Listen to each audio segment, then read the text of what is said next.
Nous allons démarrer le visio-chat de ce jour, hein, restaurer l'orme et protéger le chêne.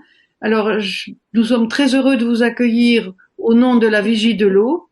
La Vigie de l'eau, c'est une association de culture scientifique et d'éducation à l'environnement qui a été créée il y a plus de 10 ans maintenant, avec notamment l'appui de l'INRA, l'Institut national de la recherche agronomique, et puis de différentes collectivités territoriales. Nous organisons depuis la création de la Vigie de l'eau différentes actions, des ateliers scientifiques, des visio-chats avec les lycéens ou étudiants, des tables rondes. Nous avons aussi maintenant tout un vrai laboratoire scientifique où on fait des sessions de 2 à 3 jours d'initiation à la démarche scientifique. Voilà. Donc, nous sommes très heureux de vous accueillir pour ce visio-chat. On va maintenant présenter chacun des établissements qui est participant. Si le délégué de l'école du Breuil veut bien présenter son établissement et sa formation. Oui, bonjour à tous. J'espère que vous m'entendez bien. Oui, oui, Oui, oui, pas de problème. Je suis Clément Carouet, étudiant à l'école du Breuil en BTS en aménagement paysager en deuxième année par alternance.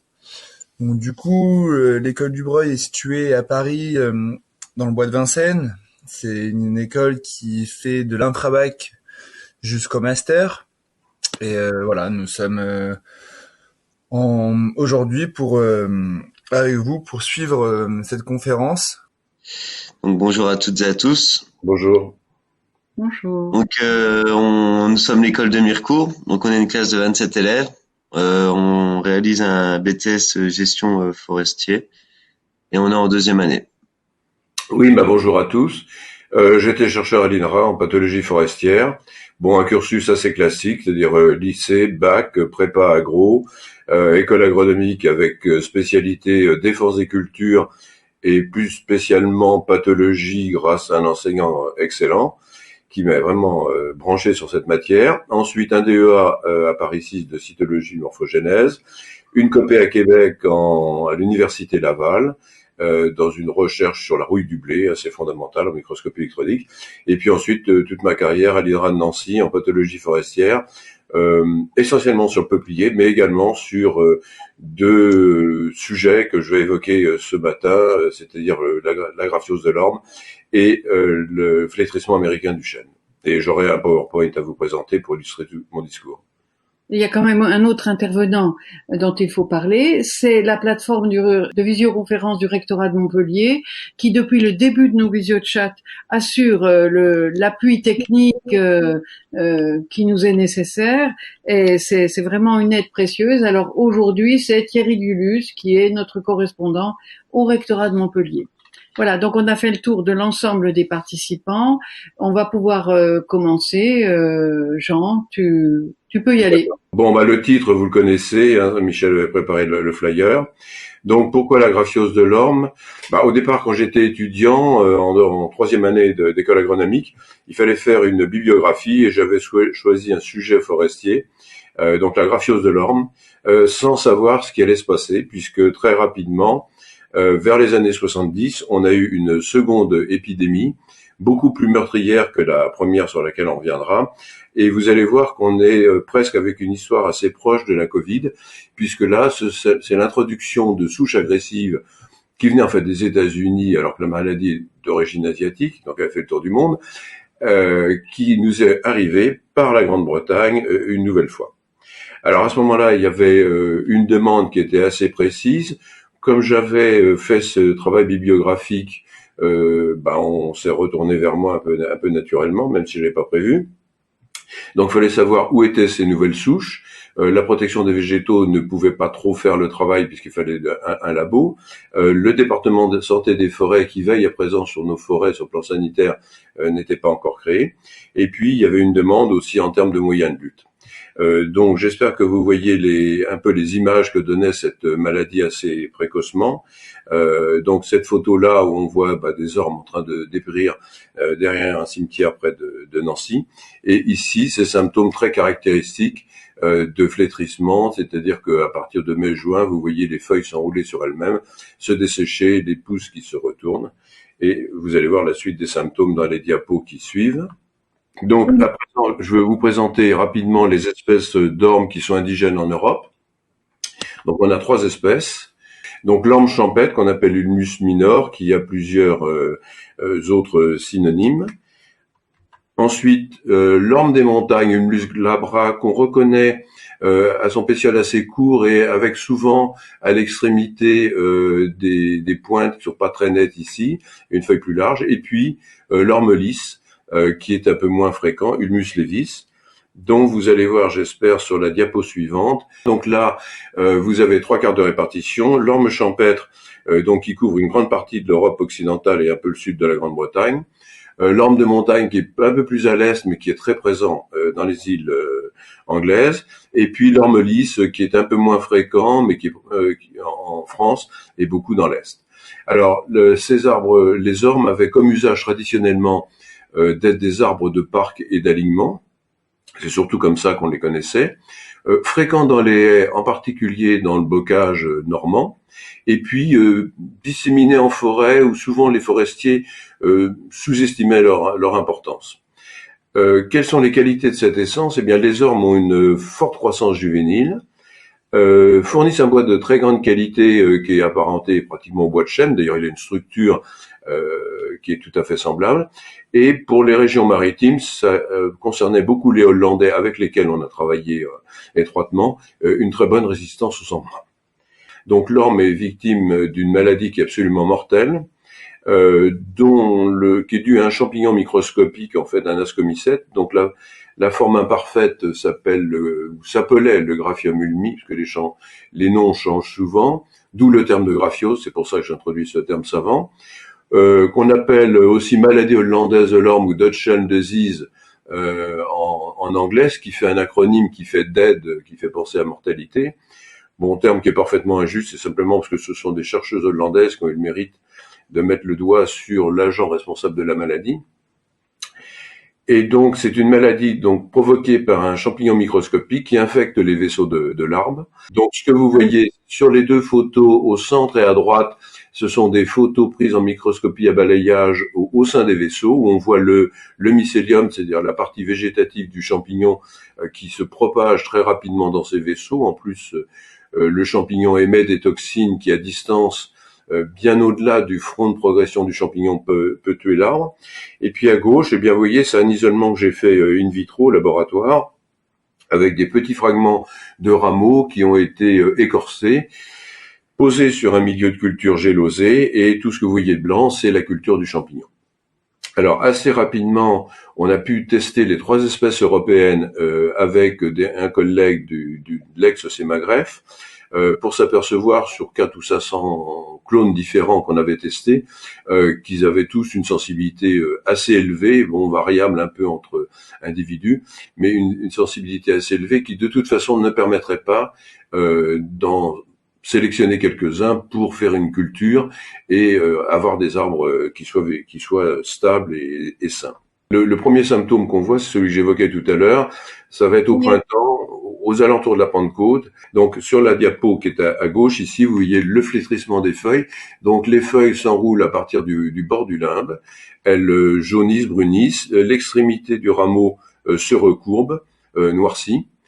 Ça donne cette vision que vous avez sur la diapo du milieu. Et le diagnostic est très facile à faire, puisque si vous prenez un rameau vivant, mais dont les feuilles sont symptomatiques, comme ici, que vous écorcez, eh bien vous allez voir ces stries brunes tout le long des rameaux qui correspondent aux vaisseaux qui sont infectés. Alors le sort de l'orme est triste, c'est la mort des ormes, avec une photo ici en noir et blanc que j'ai prise au Champ de Mars à Paris dans les années 70, typiquement les haies du Cotentin, et puis les forêts. Cette photo, je l'ai prise dans un enclos de reboisement du bois de Vincennes, donc pas loin de l'école du Breuil, que je connais, dont on parlera tout à l'heure. C'est une diapo historique sur le champignon. On pense que la maladie est originaire d'Asie, tiens, comme par hasard. Elle est arrivée à peu près au moment de la Première Guerre mondiale en Europe. Ensuite, avec des transports de bois intercontinentaux, ce champignon est arrivé séparément aux États-Unis puis au Canada, un peu avant la Seconde Guerre mondiale. et il est revenu comme un boomerang avec des bois importés par les Anglais, puisque ce sont près des ports d'importation de bois venant d'Amérique que de nouveau une épidémie s'est manifestée. Et de là, c'est passé sur toute l'Europe, France comprise. Alors donc sur la partie haute, vous voyez ce cheminement qui fait penser à un virus qui défraie l'actualité actuellement. Donc départ Asie, Europe. On ne sait pas du tout comment s'est passé d'Asie en Europe. Il y a eu des hypothèses un peu folles où les Anglais incriminaient une nouvelle fois les Français, mais sans pouvoir prouver quoi que ce soit. Passage de l'Europe à l'Amérique du Nord, Canada, États-Unis, retour au début des années 70 en Europe. Et sur la partie basse, eh bien, en fonction des échantillons que je recevais au laboratoire, venant en particulier de la protection des végétaux, qui est devenu l'ANSES maintenant, j'ai pu montrer que très rapidement, en quelques années, le territoire français avait été atteint par les nouvelles souches. On a d'abord eu en 73 un foyer Île-de-France et un en Alsace. Et après, ça s'est propagé, comme vous voyez, très très rapidement. Au début des années 80, toute la France était concernée. Donc cette diapo vous appelle le fait que le champignon a été introduit 2 fois en Europe. La première fois, c'était des souches qu'on appelle maintenant peu agressives, donc qui donnaient des dommages, qui pouvaient tuer des arbres, mais qui n'aboutissaient pas à la mortalité terrible qu'on a connue à partir des années 70. Et les Anglais ont pu, grâce au milieu de culture qu'ils utilisaient en routine, c'est absolument un coup de chance, montrer qu'on pouvait distinguer les deux souches, l'ancienne et la nouvelle, de par leur aspect en culture in vitro sur le milieu gélosé. J'espère que vous voyez la diapo maintenant. Non. Pas encore. En gros, les souches anciennes nous donnent un aspect cireux et les souches récentes nous donnent un aspect cotonneux, ce qui fait que lorsqu'on faisait des isolements, à partir des échantillons prélevés en France, on pouvait, en fonction de l'aspect de la culture, savoir si on avait affaire à la nouvelle souche ou à l'ancienne. Il me semble qu'on avait parlé de la maladie de l'orme dès le XVIIIe siècle, non? Alors non, il y a eu des doutes. Dans la revue forestière française, on trouve des articles qui évoquent en fin du XIXe siècle des mortalités d'ormes. Mais les descriptions sont très faibles, très floues. Ça permet pas d'incriminer formellement la graphiose. Et donc, le plus probable, ça reste quand même l'épidémie, la première épidémie au moment de la Première Guerre mondiale.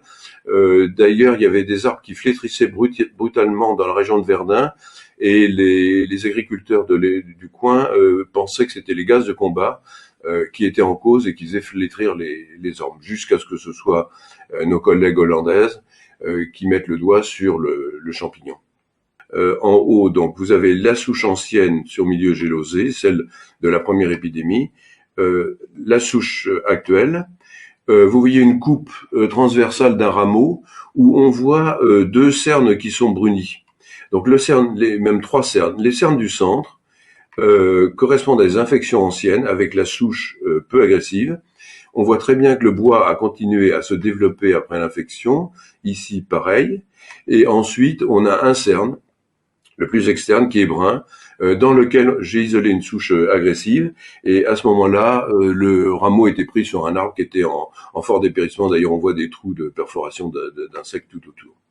Alors, je vais être bref sur l'histogramme qui est là. C'est pour vous montrer qu'au cours du temps de 1977 à 81, les souches agressives qui sont dans les barres grises entières ici, sont devenues de plus en plus importantes, de plus en plus nombreuses, et à partir de 1980, on ne trouvait que ces nouvelles souches, une fois encore, venant de Grande-Bretagne. Donc vous voyez qu'il y a eu un changement de souche extrêmement rapide, en faveur, comme toujours, de la souche qui a un avantage sélectif. La dissémination de la maladie de l'orme se fait essentiellement par des insectes coléoptères qui sont des scolites. Ça se passe de la façon suivante. Un orme infecté par la graphiose est affaibli. Des femelles vont percer l'écorce et à l'automne faire une galerie de ponte entre le bois et l'écorce de l'orme, y déposer leurs œufs. Les larves vont se développer au cours de l'hiver et donnant des galeries, chaque larve ayant sa galerie. Et ensuite, au printemps, les jeunes adultes vont s'envoler, L'ennui, c'est que dans les galeries creusées par ces larves, le champignon responsable de la maladie fructifie sous la forme qu'on appelait graphium. Je ne sais pas si la diapo maintenant est visible à l'écran. Non. Dommage. Et donc le champignon fructifie, ce qui fait que l'insecte va être au contact des spores du champignon, il en aura sur lui, dans cette pâte. Alors vous avez donc la galerie. Donc la galerie, en fait, vous avez une galerie verticale qui est la galerie creusée par la femelle à l'automne, qui a déposé tout le long ses œufs, et puis de là naissent des galeries qui vont en s'élargissant au fur et à mesure que chaque larve grandit. Et quand la larve devient adulte, que vous voyez ici, elle va sortir de la galerie, s'envoler avec le champignon qui donc était présent dans les galeries sous forme de ce qu'on appelle sécorémie, c'est-à-dire c'est assez joli, c'est un amas mycélien, un pied comme un candélabre, et dans la gouttelette vous avez des millions, peut-être des milliards de spores. Donc l'insecte part souillé de ces spores. Donc la dissémination, que ce soit à courte ou à très longue distance, a lieu au printemps. Ce sont ces jeunes insectes scolites qui vont émerger souillés de spores. Ils vont chercher des ormes sains. Ils cherchent en général les fourches de petits rameaux, décapent l'écorce, mordent l'écorce, commencent à mordre le bois. Donc ils entrent en contact avec leurs mandibules, avec les vaisseaux de l'arbre. Ils y déposent les spores. Et aussitôt, ces spores vont se disséminer dans les vaisseaux et l'arbre va devenir malade. Alors ça, c'est le mode le plus fréquent de dissémination. Donc une fois encore, courte et longue distance. Entre arbres voisins, il faut savoir que les ormes ont contact entre eux des greffes de racines, des greffes qui sont tout à fait fonctionnelles, puisque si on met de l'herbicide sur un arbre, via les greffes de racines, on verra les développements de l'effet de l'herbicide sur l'arbre voisin. Et donc, je montre ici cette fourche de petits rameaux dans laquelle les scolites mordent pour infecter. Ici en bas, les greffes de racines. Et par exemple ici, c'est un peuplement que j'ai photographié à Rouen. On devine le trou, c'est un alignement sur deux lignes d'ormes d'université. Il y a un trou béant au milieu, ça correspond aux arbres qui sont morts. Les arbres qui manquent de feuilles sont les arbres en cours d'infection. Et après, on a des arbres sains autour, mais qui le sont provisoirement. Et le cheminement de la maladie, là, c'est fait typiquement de proche en proche par les greffes racinaires. Ça, ce sont les statistiques données par la ville de Paris. Voyez par exemple, je pense à l'école du Breuil pour le bois de Boulogne, la vitesse à laquelle la population qui était de 100% en 70 est passée à 0% en gros en 1977. Donc vous voyez qu'en milieu urbain, que ce soit bois de Vincennes, bois de Boulogne, les alignements est-ouest ou les hôpitaux, ça réduit très vite. On avait au départ 30 000 ormes à Paris, il en reste certainement moins d'un millier. Donc je vais peut-être passer sur les graphiques de droite qui sont moins importants, que c'était des chiffres donnés par l'inventaire forestier national dans différents départements. Sachez que l'épidémie s'est développée un petit peu plus lentement en milieu forestier, ce qui est logique puisque les insectes rencontraient des arbres voisins qui n'étaient pas forcément des ormes, donc avaient du mal à faire leur morsure. Alors les méthodes de lutte, je vais être très bref sur ce qu'étaient les méthodes de lutte, parce que c'est pas notre objet. L'injection de fongicides, j'ai participé à des essais avec Sandoz et la protection des végétaux, c'est assez compliqué, c'est assez coûteux, c'est difficile à mettre en œuvre, c'est préventif, c'est-à-dire que si on traite avec une injection de fongicides des arbres sains, s'ils ne sont pas reliés par leurs racines à des arbres déjà malades, ils vont être protégés. L'ennui, c'est qu'il faut pratiquement tous les ans, tous les 2 ans, selon les produits qu'on avait à l'époque, faire des injections. Donc ça n'a pas été mis en œuvre tellement par les villes, ça a été mis en œuvre par quelques particuliers qui voulaient sauver leurs arbres. La destruction des greffes racinaires, c'est possible avec des pelleteuses, mais c'est quand même pas très simple. Les insecticides, il n'y en a aucun d'efficace. Les phéromones, donc pour essayer de repousser les insectes, les Américains ont fait un très gros travail, mais finalement, c'était très décevant puisque ces phéromones, dans certains cas, attiraient les insectes, des fois les repoussaient, donc on ne savait plus si on arrivait à protéger ou pas les arbres sains.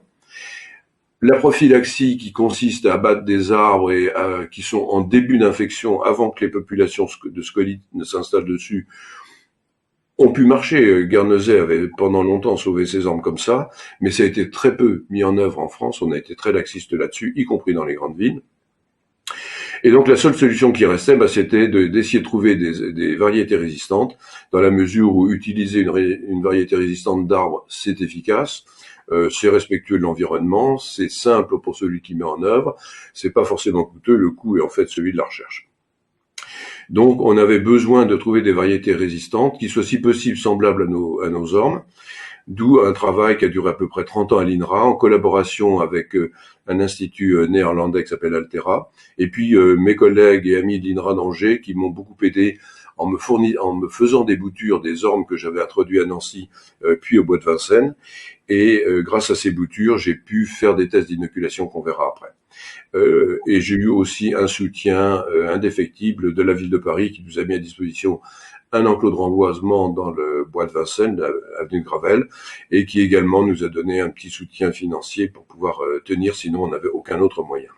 Donc ce qu'on a fait, mon collègue hollandais donc s'appelait Hans Hebreu, qui est en retraite aussi actuellement, il m'a fourni plus de 60 variétés hybrides, donc il avait fait des hybridations entre des ormes européens et parfois des ormes asiatiques, puisque la source de résistance, on ne la connaît qu'en Asie, la zone d'origine de la maladie. Et j'ai installé ces variétés d'abord sur un terrain qui convenait moyennement à Nancy, et ensuite au bois de Vincennes. Et donc, comme je le disais, on a eu des boutures préparées par l'INRA d'Angers, ce qui nous a permis d'avoir des copies des arbres reçus et de les inoculer très fréquemment sur la pépinière de l'INRA d'Angers et souvent sur celle de l'INRA de Nancy. Bon, je ne sais pas si la diapo est apparue, je peux passer à la suivante, qui va vous visualiser ces tests d'inoculation, puisque là je vous ai donné le commentaire. Donc le test est assez simple, il faut élever en pépinière des arbres qu'on veut tester, en ayant évidemment des témoins, si possible, sensibles, des témoins de résistants. Au départ on n'en avait pas. Et comme le champignon est vasculaire avec, comme vous l'avez vu, une infection au printemps via les scolytes, on mime le travail des scolytes, c'est-à-dire qu'avec un couteau ou un scalpel, on fait une entaille dans l'écorce d'un jeune arbre, sur l'écorce du tronc. Cette entaille, on y dépose une gouttelette de suspension de culture de spore du champignon qu'on a élevé au laboratoire dans un milieu liquide en agitation. Et dès que vous déposez une gouttelette sur la lame de votre couteau, si vous forcez un peu l'incision, vous voyez la gouttelette qui est absorbée, donc vous êtes sûr que l'arbre absorbe le champignon. Et puis, dans les semaines qui suivent, vous allez suivre les symptômes. Donc, vous avez l'inoculation en bas à gauche, et puis vous avez à droite les résultats avec des arbres très sensibles qui flétrissent, et puis ici un arbre résistant qui est bien vert et qui est supporté. Alors donc, c'est l'étude de ces variétés pour en chercher des résistantes. Je vais afficher toute la diapo. Donc, on a fait une étude en deux parties, comme je vous le disais, en pépinière par test d'inoculation, et puis au bois de Vincennes, donc dans l'enclos 207 que vous voyez là, quand il était en jeune plantation, il a bien changé depuis, où là on a élevé à large espacement, 4 mètres par 4 mètres, tous les arbres qu'on avait pu recevoir, donc les installés en 1983-84. Et là, il était hors de question évidemment de les inoculer. Néanmoins, ils étaient soumis à l'inoculum qui était extrêmement abondant dans le bois de Vincennes, qui était un haut lieu de l'orme sur la région parisienne. Et là, chaque année, on est allé observer chaque arbre, prendre des mesures de croissance en circonférence, quelquefois en hauteur, regarder l'état sanitaire, le développement, voir s'il y avait des problèmes d'insectes, des problèmes de champignons. Donc, sur la photo de gauche, on a essayé de comprendre ce qui se passait chez un arbre résistant. Donc là, vous avez la coupe transversale d'un rameau prélevé sur un arbre que j'avais inoculé. Donc à gauche en brun, vous avez le bois de printemps qui est infecté, puisque je l'ai inoculé. Ici en bleu, vous avez avec la flèche bleue le bois d'été typique de l'orme. Et ce qui est intéressant, c'est que chez les arbres résistants, une structure anatomique nouvelle, une réaction histologique avec la flèche jaune ici, est apparue, qui est constitué de vaisseaux qui ont un diamètre intermédiaire entre les vaisseaux de printemps et les vaisseaux d'été. Et entremêlés, on trouve des fibres. Et cela a fait barrage aux champignons, puisque vous voyez que chez cet arbre résistant, le bois d'été a sa couleur normale, et que quand on regarde le cerne de l'année suivante, ici avec ces gros vaisseaux de printemps, le bois est sain. Donc ça veut dire que chez les arbres résistants, enfin les très résistants qu'on a sélectionnés, vous avez une barrière anatomique qui s'oppose à la migration transversale du champignon et qui est très efficace. Donc, au bout de plus d'une vingtaine d'années, en gros 25 ans, on a pris un certain nombre de critères pour sélectionner, essayer de trouver des arbres qu'on pourrait mettre sur le marché. Donc, on a regardé leur vigueur, on avait des mesures de croissance, la résistance à la graphiose, on l'avait grâce aux tests de pépinière. La reprise, ça a été en fonction de ce qu'on voyait en pépinière ou ce qu'on voyait à Vincennes. La tolérance envers les insectes et le nectria qui souvent attaque les écorces un peu faibles. Avoir des arbres si possible qui se bouturent, puisqu'il était hors de question de passer par la voie sexuée. Dès qu'on avait un arbre résistant, il fallait le bouturer pour l'avoir à l'identique avec son patrimoine génétique.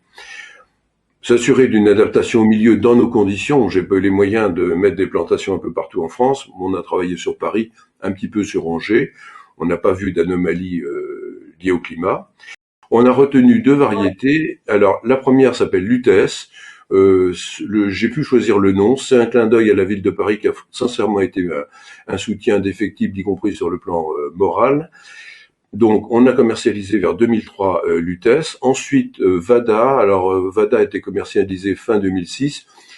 Vada, c'est un nom un peu bizarre. En fait, nos sélections sont évidemment des coobtentions entre l'Institut hollandais et l'INRA.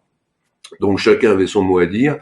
Et l'Institut hollandais avait trouvé très astucieuse l'idée d'un nom de ville qui était Lutèce, le nom ancien de Paris, pour la première variété. Moi, j'avais déjà prévu d'autres noms pour d'autres variétés, mais j'ai été obligé d'accepter le nom de Vada, qui veut pas dire grand-chose aux francophones, à part que c'est le nom romain de Wageningen, la ville aux Pays-Bas où a été créé ces arbres.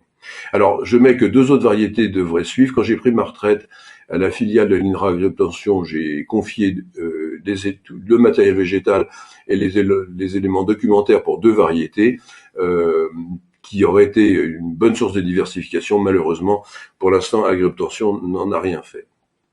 Donc, ce que vous verrez en haut, c'est Lutèce avec son feuillage typiquement européen.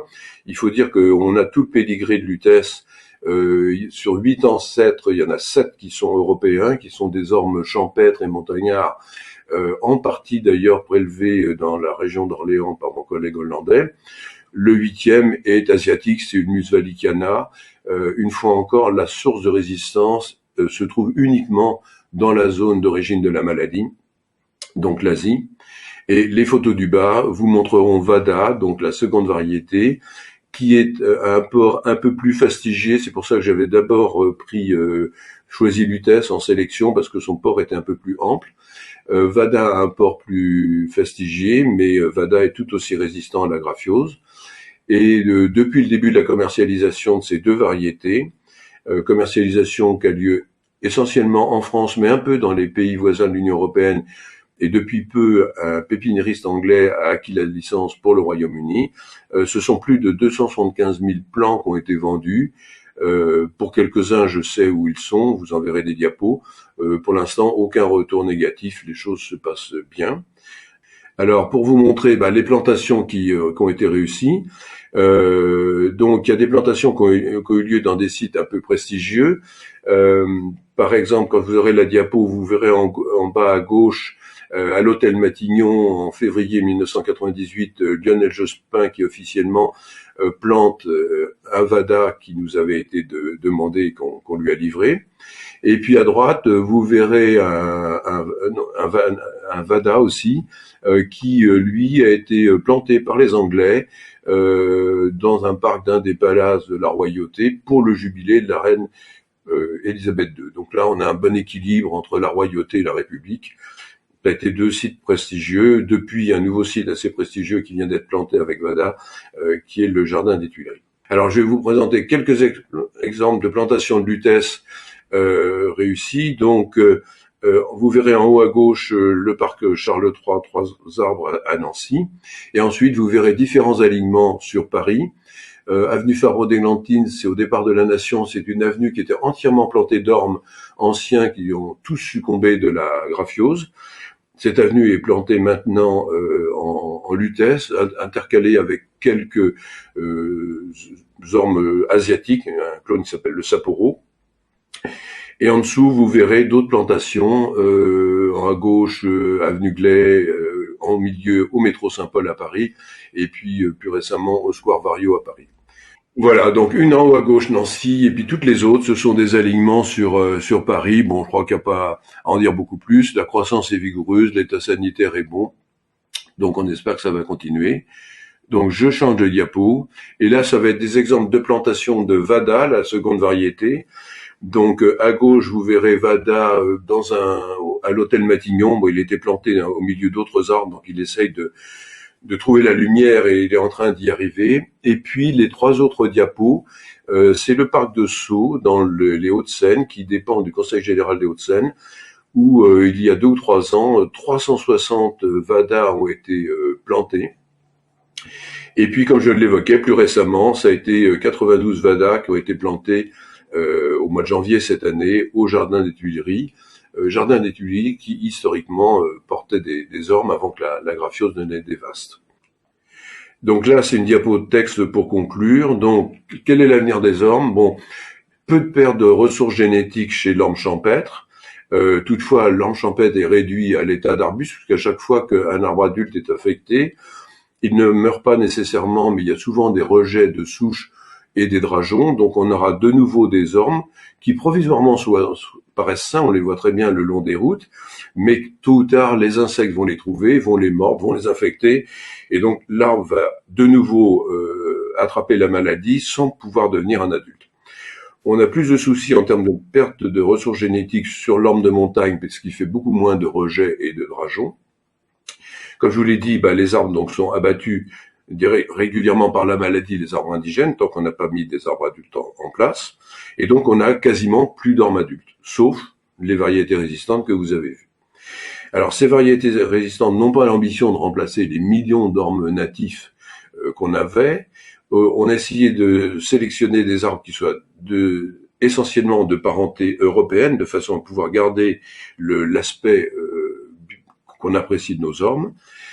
Ça nous permet de planter des arbres qui vont devenir adultes, qui sont sains, et sur le plan économique, ça procure quand même une certaine activité pour les pépiniéristes français qui en vendent en France, mais qui également en exportent. Donc je ne sais pas si la diapo est apparue. Oui, oui. Voilà, ça va être le petit bip que j'ai entendu.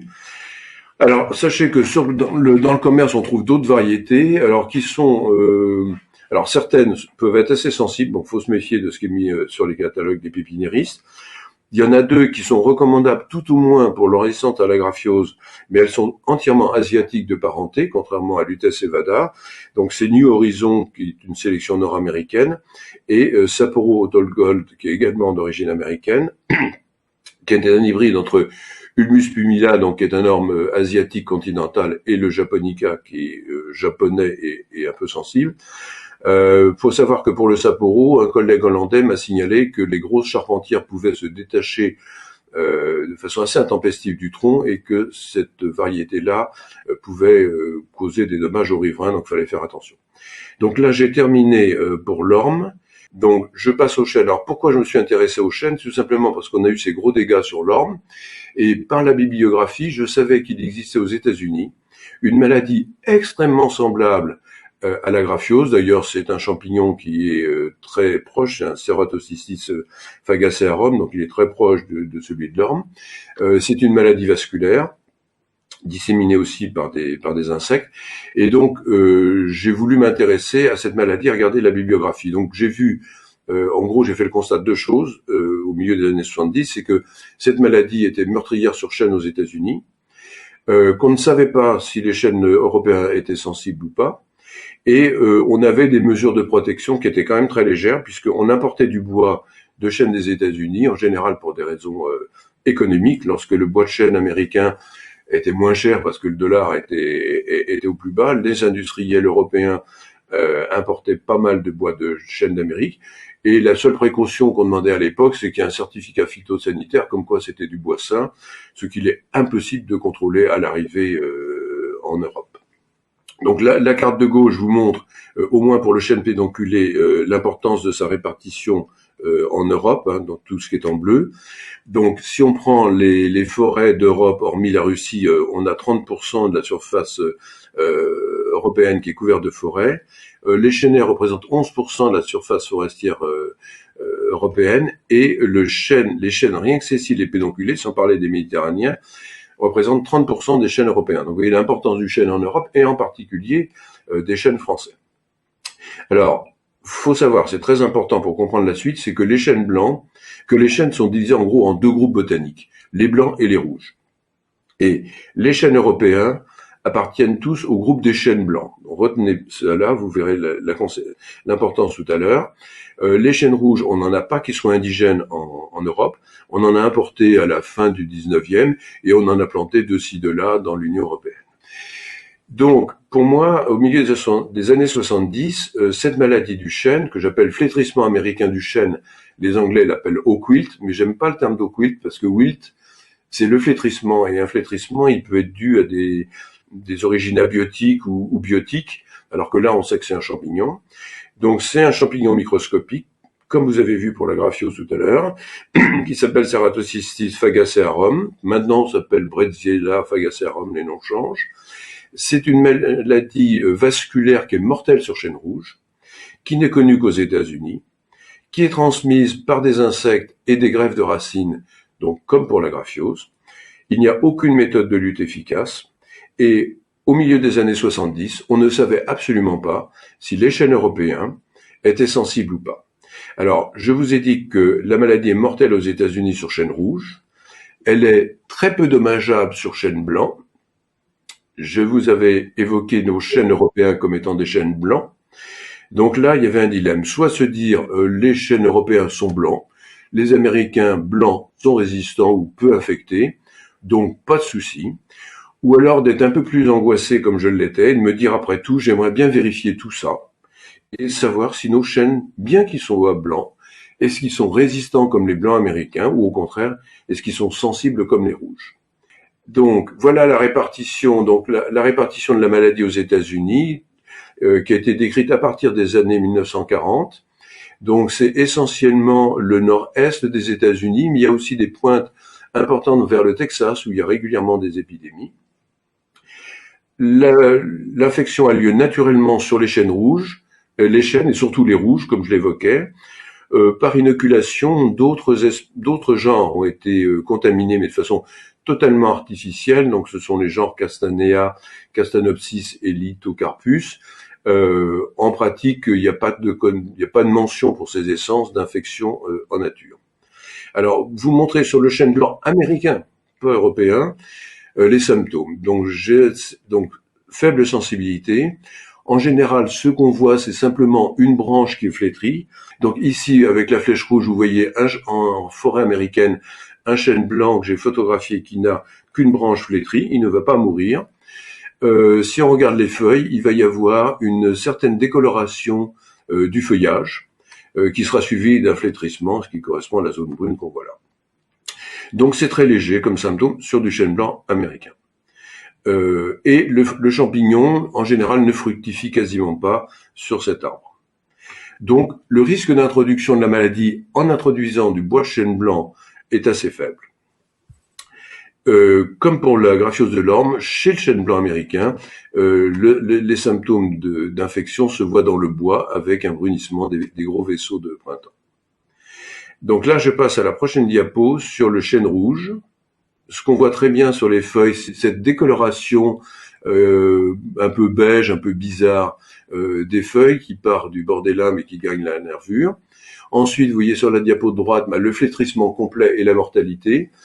C'est encore pire que la graphiose puisqu'un arbre qui est adulte, rouge, qui est contaminé au printemps, peut être mort à l'automne. Donc mort en quelques semaines. Pas de symptômes sur le bois, donc pour faire du diagnostic, lorsqu'on importe le bois, vous imaginez la difficulté. Et le champignon, on verra tout à l'heure, fructifie entre le bois et l'écorce. Vous voyez encore une certaine similitude avec la graphiose. Donc, j'ai mis un symbole de danger majeur. Il faut absolument pas introduire cet agent pathogène en Europe. Et vous verrez que j'ai des raisons complémentaires de dire ça.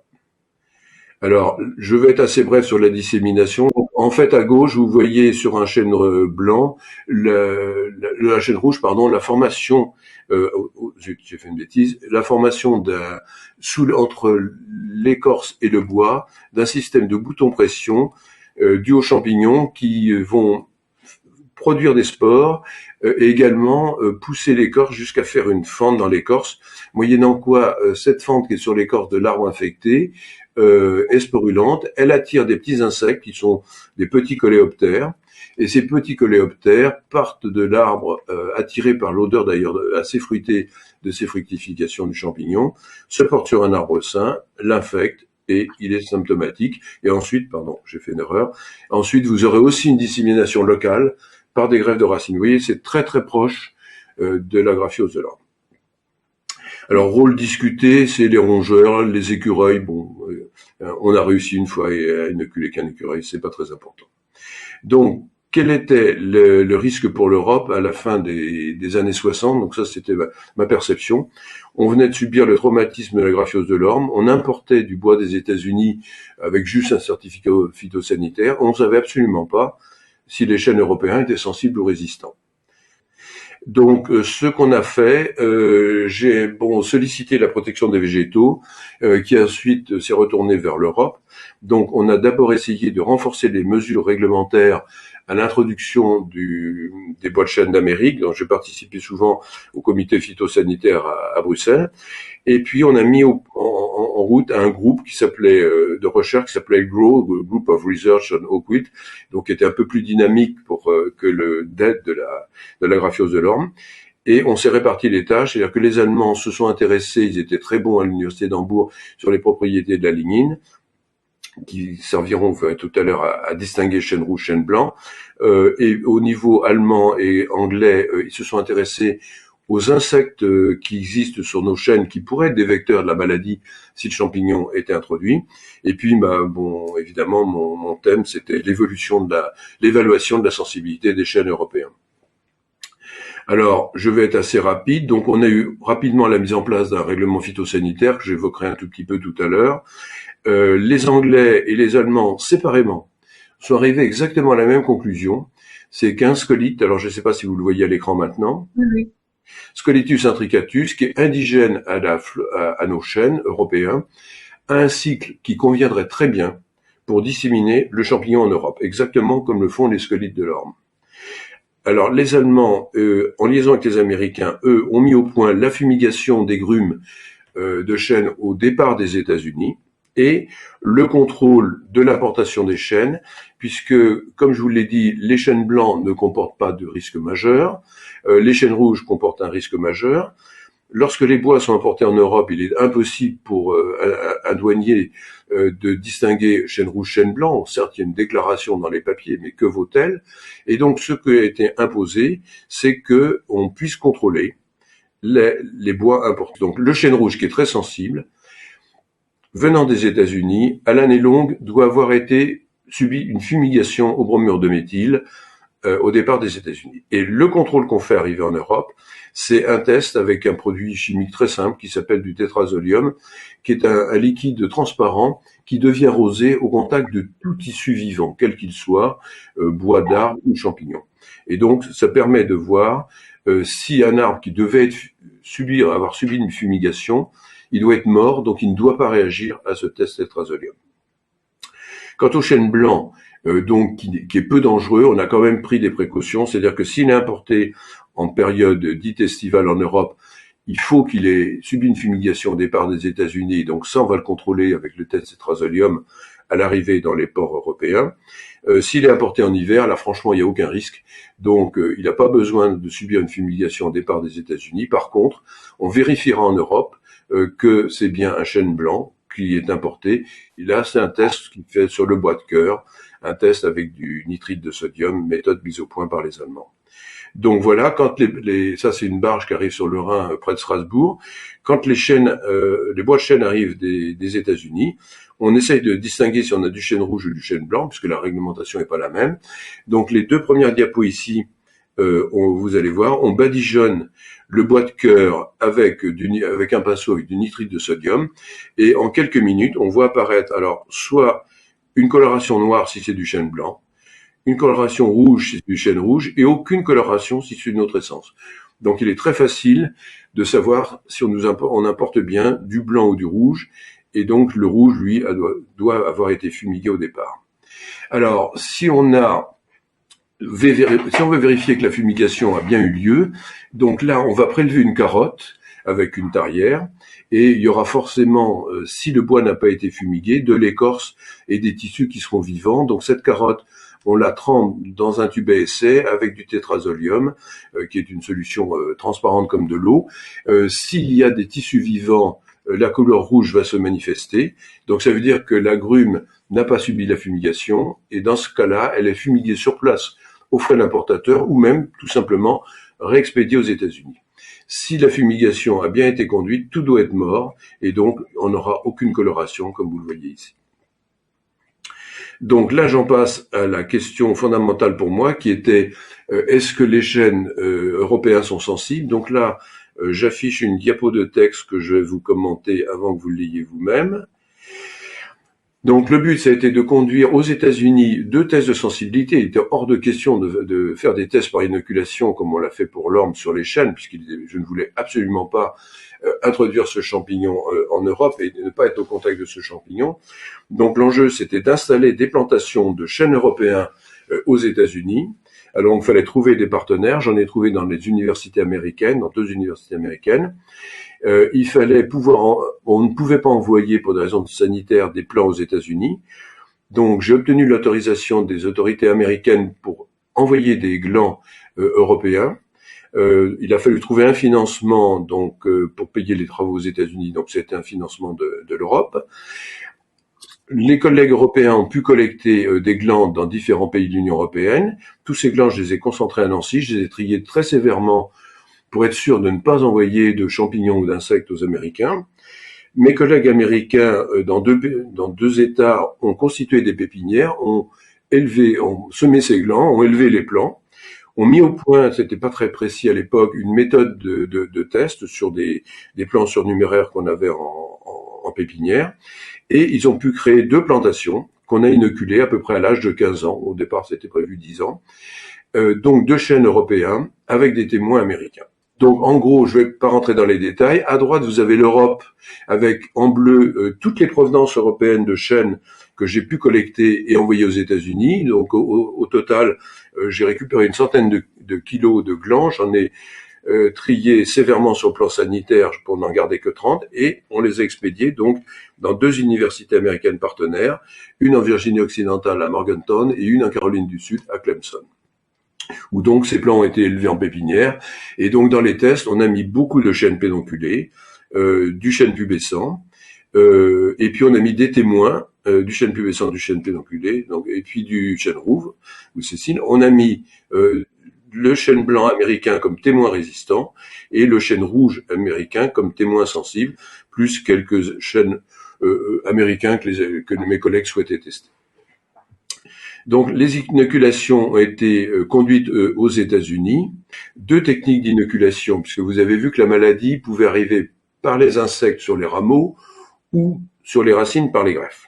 Donc sur les rameaux, on a essayé de trouver la branche basse vivante la plus basse possible. Vous verrez la photo, il a fallu quand même prendre une échelle pour inoculer, donc les arbres étaient bien développés quand on les a inoculés. Et donc l'inoculation, c'était comme pour la graphiose de l'orme. Mes collègues américains avaient préparé des cultures liquides du champignon. On a fait une piqûre sur le rameau d'un arbre et on a introduit quelques gouttes de cette suspension de spore. On a fait la même chose au pied d'autres arbres, cette fois pour mimer l'infection par les greffes de racines. Une entaille au ciseau à bois, et dans cette entaille, on a rentré la suspension de spore. Donc vous avez en haut l'inoculation, donc vous voyez, il faut être assez perché pour la faire aux États-Unis, sur le rameau, et puis ici, les premiers symptômes obtenus sur des chênes européens, donc des symptômes très semblables à ceux qu'on connaît sur des chênes américains. L'ennui, c'est que tous les chênes européens, comme je vous l'ai dit, qu'on a mis en test, étaient des chênes blancs, et on a eu des symptômes dessus. Alors, je vais pas vous présenter alors voilà les dépérissements de chênes européens dus à l'infection. Et là, vous voyez la plantation de Virginie occidentale. Tout ce qui est brûlé, c'est soit du chêne rouge, soit du chêne européen. Et ce qui est vert, c'est du chêne blanc américain. Donc, malheureusement, nos chênes sont très sensibles. Alors, une fois encore, ils appartiennent au groupe des blancs. On aurait pu espérer qu'ils soient résistants comme les blancs américains. Hélas, ils ne le sont pas du tout. Et on a trouvé, parmi les centaines de chênes européens qu'on a élevés aux États-Unis, on n'a trouvé aucun chêne européen qui soit résistant. Alors en gros, la diapo, vous allez voir deux histogrammes, les inoculations de branches, les inoculations de tiges. Vous verrez que les blancs américains, donc Quercus alba, Quercus prinus, prennent des symptômes mais sans flétrissement majeur, et que malheureusement font jeu égal le chêne sessile, le chêne pédonculé et le chêne rouge américain, avec des symptômes qui frisent les 100%, pour une lecture qui a lieu que 3 mois et demi après l'inoculation. D'accord. Donc, vous voyez, j'ai mis une étoile pour rappeler l'Europe sur les deux espèces européennes. Donc, vous voyez, le taux de flétrissement est extrêmement important au bout de 3 mois et demi. Alors, là, en deuxième année, donc là, je vous donne la lecture de deuxième année. À gauche, c'est les inoculations de branches, à droite, c'est la tige. Je ne sais pas si vous avez les diapos. Si. Alors, on va faire simple, hein. Tout ce qui est vert, en gros, vert ou un peu rouge, c'est les deux chênes américains blancs. Donc, vous voyez qu'en deuxième année, que ce soit une inoculation de branche ou un peu plus grave, une inoculation de tige, ils survivent. Si vous regardez le chêne rouge américain qui est au milieu, c'est une mortalité totale en seconde année. Et malheureusement, et vous avez les effectifs, ils sont pas nuls, nos chênes européens, Quercus robur petrea, en seconde année, sont morts du flétrissement américain du chêne. Donc ça confirme la sensibilité très forte des chênes européens et une absence de guérison. On avait beaucoup d'arbres dans la plantation de Virginie occidentale, donc avec mon collègue américain, il m'a proposé de n'inoculer qu'une allée sur deux, puisqu'on avait énormément d'arbres. Et donc ça nous a permis de voir que dès l'année d'inoculation, des arbres européens voisins des arbres inoculés s'étaient contaminés. Donc ça veut dire que des arbres qu'on n'avait pas inoculés au mois de juin, au mois de septembre, avaient déjà l'infection, pour certains d'entre eux, du fait de la transmission par voie racinaire. Donc on a pu prouver que non seulement les chênes européens étaient très sensibles, mais également que le mode de transmission par voie racinaire marchait extrêmement bien d'un arbre malade à un arbre sain. Donc, conclusion, donc j'en ai fini avec mon exposé. Donc, la collaboration internationale a très bien fonctionné, parce qu'elle a bien fonctionné au niveau de l'Europe, puisqu'on s'est partagé le travail, comme vous l'avez vu, entre les Allemands, les Anglais, les Français. On a eu un financement européen. Les Américains ont joué le jeu de façon remarquable, même si les résultats ne sont pas très favorable pour eux, puisqu'on a maintenu et même renforcé le règlement phytosanitaire européen à l'importation, mais ils ont joué le jeu de faire des tests avec nos chênes, et même si le test a prouvé la sensibilité de nos chênes, donc la nécessité de maintenir des mesures fortes à l'importation, ils ont vraiment joué le jeu. La conclusion, donc, c'est que nos chênes européens, bien qu'ils soient blancs, malheureusement, sont très sensibles. Aucun chêne européen n'a été capable de guérir. La maladie s'est propagée vers les greffes de racines. Donc, et on a, grâce aux recherches allemandes et anglaises, un vecteur potentiel, Scolytus intricatus, qui est très efficace pour transmettre potentiellement le champignon en Europe. Donc, pour éviter une épidémie majeure, vous voyez l'importance du chêne, il faut absolument empêcher l'entrée de ce champignon en Europe, où là, il trouverait des arbres sensibles et un insecte vecteur. Donc, je vais être très bref. La première diapo, c'est une affichette qui a été faite par mon collègue André Vigroux, qui est en retraite maintenant, mais je suis toujours en contact avec lui, qui est vraiment le spécialiste du champ coloré du platane en France. Donc cette affichette, elle peut être distribuée librement. Donc je pense que si les collègues enseignants de Mirecourt et de l'école du Breuil sont intéressés, grâce aux échanges de mails que j'ai eu avec Michel Cusneau ce matin, j'ai vos adresses électroniques, je pourrais vous communiquer ce document. Qui vous présente le champ coloré avec ses symptômes, ses méthodes de transmission, donc essentiellement transmission due à l'homme et un petit peu aussi au cours d'eau avec des spores qui peuvent se propager. Donc c'est une maladie qui est mortelle sur le platane. C'est un séroastocystis, donc vous voyez on est dans des champignons proches de ceux qu'on vient d'évoquer, à part que il n'est pas vasculaire strictement comme les deux précédents. Il a tendance à se propager dans le bois. Il fait des symptômes très caractéristiques de décoloration d'écorce en flammes que vous voyez sur la diapo ici. Et il faut quelques années pour atteindre la mortalité des arbres. Je commente comme toujours. Donc, pour ce qui est de l'échelon international, cette maladie est connue aux États-Unis. En Europe, elle est connue en Italie, en Grèce, en Turquie, en Arménie, en Suisse et en Albanie. Et alors pour la France, alors bon, faut pas complètement s'affoler, mais vous voyez qu'au départ, c'est une infection qui est liée à des caisses de munitions importées des États-Unis par l'armée américaine en 44 au parc Borelli à Marseille. Donc le point d'arrivée, c'est Marseille. Après, la région PACA a été concernée, mais depuis, on a des infections alors dramatiques le long du canal du Midi en Occitanie. Il y a eu des sauts du côté d'Arcachon, mais apparemment, il y a une éradication qui a été bien menée. Récemment, il y en a eu du côté de Nantes. Et plus inquiétant, sans qu'on comprenne pourquoi, on a 2 foyers récents, un il y a 2 ou 3 ans sur Antony, et un cette année sur Créteil. Alors bon, la carte, faut regarder une carte en détail, je finirai là-dessus. Si vous regardez en bas à droite la carte de PACA, vous voyez que même quand une région est marquée infectés par le ministère de l'Agriculture, ce ne sont pas forcément tous les départements, et dans un département, ce ne sont pas toutes les communes, et dans une commune, ce ne sont pas tous les aliments, mais quand même, il y a une inquiétude majeure, et je finirai par la diapo suivante.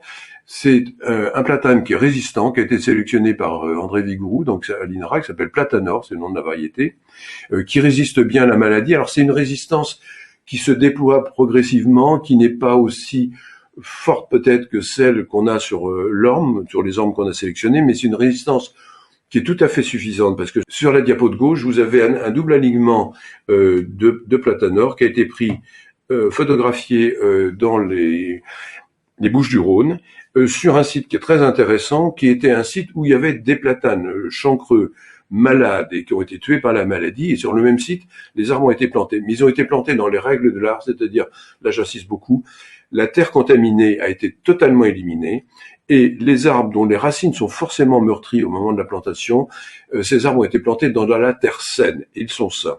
Pareil sur la photo de droite, sur le canal du Midi, pardon.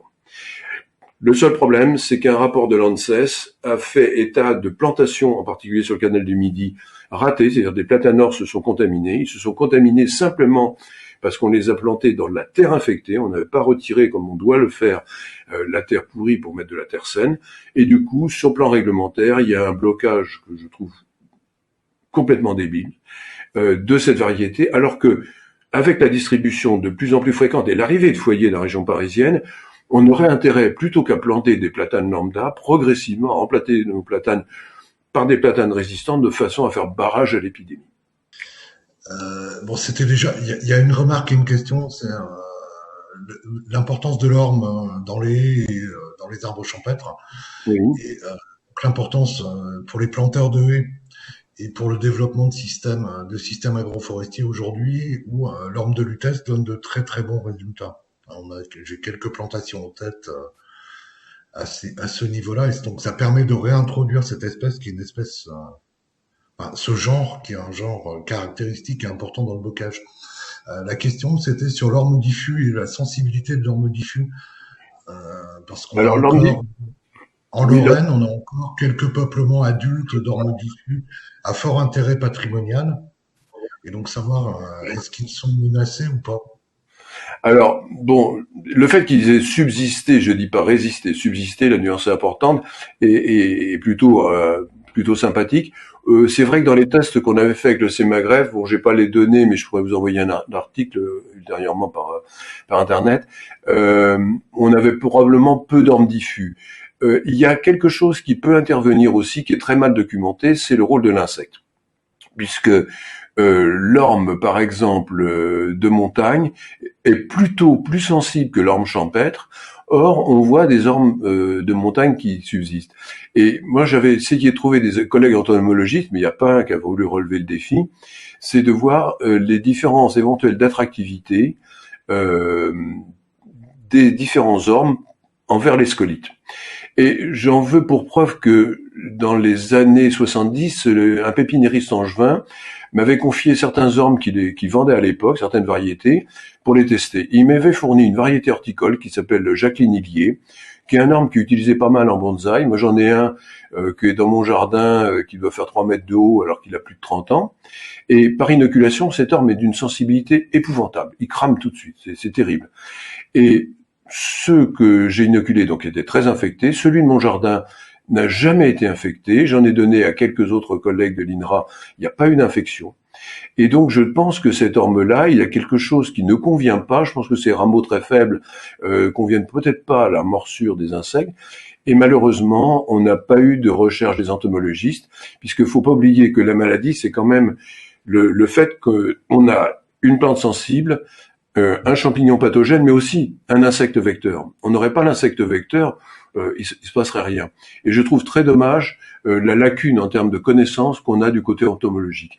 Donc peut-être, ce n'est qu'une hypothèse, l'orme diffus est peut-être moins attractif. En tout cas, il faut les protéger. Bon, l'ennui, c'est que dans les tests qu'on a, je pourrais rechercher les données, vous les communiquer, j'ai pas l'impression qu'on ait mis le doigt sur un orme diffus qui aurait été suffisamment résistant. Alors peut-être qu'il le serait pour une haie, mais j'avoue que mon objectif c'était quand même beaucoup les arbres d'alignement, et là on est obligé de faire presque un sans faute, d'avoir des arbres qui s'infectent pas trop, puisque même si on avait des arbres qui restent vivants mais avec certains symptômes, bon, l'appréciation par le public serait probablement assez négative. Est-ce que comme pour l'épicéa par exemple, il y avait un peu un rapport entre les changements climatiques et la pullulation des scolytes?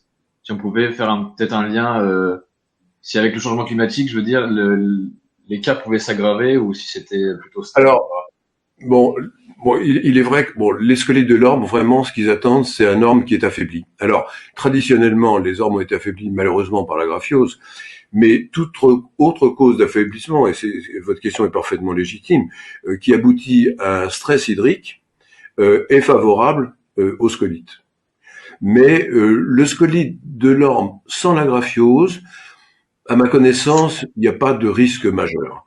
Le risque, c'est vraiment lié aux champignons. Donc, c'est ce trio diabolique entre une plante sensible, un insecte vecteur et un champignon parfaitement pathogène. Mais votre raisonnement tient parfaitement la route, à part que, malheureusement, dans le cas de l'orme, en plus, on a un champignon extrêmement pathogène. La diapo suivante, j'ai mis des questions que j'avais déjà reçues. Donc, les espèces sensibles à la graphiose, bon, en gros, c'est assez simple. Pratiquement, les espèces asiatiques, c'est-à-dire l'aire d'origine de la maladie, donc là où une co-sélection naturelle a eu lieu depuis très longtemps, les asiatiques sont en général résistants, sauf peut-être le japonais qui lui est un peu sensible. Les Européens qui n'ont pas coévolué avec la maladie, malheureusement sont sensibles, et même topo aux États-Unis, même si la graphiose, pour des raisons assez obscures, a fait probablement moins de dommages aux États-Unis qu'en Europe. L'autre question qui m'a été posée, c'est quels sont les facteurs qui favorisent la graphiose? Le premier facteur, c'est d'avoir une source de contamination dans l'environnement, c'est-à-dire avoir un arbre infecté. Si on ne l'a pas coupé au moment des premiers symptômes, les scolytes se sont développés sous l'écorce, et donc des centaines, des milliers de scolytes vont émerger porteurs du champignon, et donc vont aller contaminer les arbres voisins. Comme on n'a jamais réussi, sauf à Guernesey, comme je le disais tout à l'heure, à faire une prophylaxie efficace, bien menée, on a partout des contaminations, mais c'est vrai que on voit certains jeunes arbres qui se développent un peu plus longtemps que d'habitude, faute de combattants, parce qu'on n'a plus beaucoup d'arbres qui émettent, faute de gros arbres adultes, on n'a plus beaucoup d'arbres qui émettent des scolytes. Mais le risque reste permanent. Je ferme la parenthèse Guernesey pour dire simplement que leur prophylaxie a très bien marché pendant quelques années, mais qu'à la fin, malheureusement, ils ont eu les mêmes déboires que nous. Alors, est-ce que la maladie de l'orme, autre question, peut se propager à une autre espèce, y compris dans le monde? A priori, non. La seule espèce proche, c'est le mycocoulier. On n'a jamais vu de graphiose sur le mycocoulier. Et puis, dernière question que j'avais reçue, est-il obligatoire d'abattre des ormes porteurs de la graphiose? Alors, il n'y a aucun règlement. De toute façon, des règlements, l'expérience montre que quand on les émet, ils sont peu appliqués, puisque, par exemple, l'aiguitage des peupliers est obligatoire, n'a jamais été pratiqué. C'est pas obligatoire. Il est évident que si j'étais un propriétaire terrien et que j'ai des ormes, dès les premiers symptômes sur un arbre, je commencerai à couper les branches, c'est ce que j'ai fait faire à des arbres de la ville de Nancy. Tant que la branche est pas trop atteinte et que le champignon n'a pas atteint le tronc, on a la chance de sauver l'arbre au moins provisoirement. Et puis, il faut surtout éviter d'avoir des arbres qui sont malades avec les scolytes qui se développent, puisque de là vont sortir tout un tas de scolytes qui vont aller contaminer tous les arbres alentours. Oui, alors, les questions chaînes que j'avais, c'est comment diagnostiquer ces maladies avant leur apparition dans nos forêts françaises. Alors, le premier élément de diagnostic, c'est déjà à l'importation, puisque le risque majeur vient par l'importation des bois. Donc c'est ce que vous avez vu, ces tests au tétrazolium pour savoir si les bois ont bien été fumigués comme ils doivent l'être pour certains d'entre eux, ou si on doit faire une distinction chêne blanc, chêne rouge, puisqu'on a une certaine flexibilité pour le chêne blanc en hiver, le test au tétrazolium. Ensuite, pour ce qui est de l'apparition, si la maladie devait apparaître dans les forêts françaises, on a quand même maintenant le département santé des forêts auquel j'ai passé le relais sur ce sujet et qui surveille attentivement nos forêts. Alors, méthode de prévention, la méthode de prévention, c'est de ne pas introduire la maladie, donc c'est vraiment la vigilance sur l'importation. Vecteur de cette maladie, on l'a vu, c'est Scolytus intricatus. Peut-être qu'il y a d'autres insectes, mais celui-là, manifestement, conviendrait très bien. Facteur qui favoriserait le flétrissement américain du chêne, on les a. On a malheureusement déjà une plante sensible indigène, on a un insecte vecteur, et le climat ne poserait pas de problème, puisque vous voyez, quand on a fait nos tests en Virginie occidentale, on était en gros dans un paysage et un climat qui est à peu près celui des Ardennes en France. Alors, est-ce qu'il existe d'autres maladies graves? Si on a le temps, je ferai bien un petit couplet sur un problème qui nous soucie avec le champ coloré du platane. Autre question, le flétrissement américain se transmet-il uniquement au chêne? Comme vous l'avez vu, oui, sauf des inoculations totalement artificielles qui ont été faites sur quelques autres genres. Et est-ce une grande menace pour nos forêts françaises? Hélas, oui, j'espère vous avoir convaincu avec la démonstration que je vous ai apportée. Donc la seule autre maladie qui nous soucie, enfin il y a d'autres maladies qui nous soucient, parce que avec cette mondialisation, vous voyez qu'on échange pas uniquement les virus pathogènes pour les hommes, mais on échange malheureusement beaucoup d'agents pathogènes pour les arbres. Bon là, ce sont des champignons, mais on peut avoir des virus, on peut avoir des bactéries. Et un des soucis qu'on commence à avoir maintenant concerne, en milieu urbain au moins, le platane. On va quand même terminer car il est quasiment 12 heures, mais on remercie tout le monde. On remercie d'abord Jean Pinon et puis la plateforme de Montpellier avec Thierry Dulus et vos deux établissements scolaires qui se sont connectés en espérant que vous en tirerez bénéfice. Voilà, à une autre fois peut-être.